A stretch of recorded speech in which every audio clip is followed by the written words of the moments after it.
Kuwait തുറമുഖത്ത് വീണ്ടും വൻ വിദേശ മദ്യക്കടത്ത് കണ്ടെത്തി. കുവൈറ്റ് കസ്റ്റംസിന്റെ പരിശോധനയ്ക്കിടയിലാണ് ഇരുമ്പ് പെട്ടിയിൽ കടത്താൻ ശ്രമിച്ച വൻ മദ്യശേഖരം പിടിച്ചെടുത്തത്.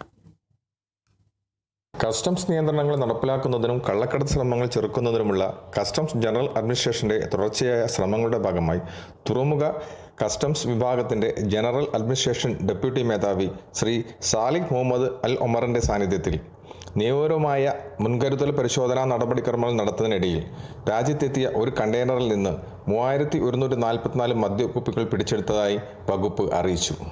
ഔദ്യോഗിക വിശദീകരണം സൂചിപ്പിക്കുന്നത് കണ്ടെയ്നറിൽ ഇരുമ്പ് ഷീറ്റുകൾ അടങ്ങിയതായി കസ്റ്റംസ് ഡിക്ലറേഷനിൽ രേഖപ്പെടുത്തിയിട്ടുണ്ടെങ്കിലും നിയമപരമായും വ്യക്തമായ കാലയളവിനുള്ളിൽ രേഖകൾ സമർപ്പിക്കാൻ കഴിയാത്തതിനാൽ ഇത് അനധികൃത കണ്ടെയ്നർ എന്ന നിലയിലേക്ക് മാറ്റുകയും തുടർന്ന് നിയമ നടപടികൾക്കനുസൃതമായി മുൻകരുതൽ പരിശോധനയ്ക്ക് വിധേയമാക്കുകയും ചെയ്തു. തുടർന്നാണ് കണ്ടെയ്നറിനുള്ളിൽ നൂതനമായ രീതിയിൽ ഒളിപ്പിച്ച നിലയിൽ കള്ളക്കടത്ത് കണ്ടെത്തിയത്. പിടിച്ചെടുത്ത വസ്തുക്കൾ സ്വീകരിക്കുന്നതിനും ബന്ധപ്പെട്ട നടപടിക്രമങ്ങൾ പൂർത്തിയാക്കുന്നതിനും അധികാരികൾക്ക് റഫർ ചെയ്യുന്നതിനുള്ള തയ്യാറെടുപ്പിനായി general administration of customs general administration for drugs കൺട്രോളുമായി ഏകോപിപ്പിച്ച് ആവശ്യമായ നടപടിക്രമങ്ങൾ സ്വീകരിച്ചിട്ടുണ്ട്.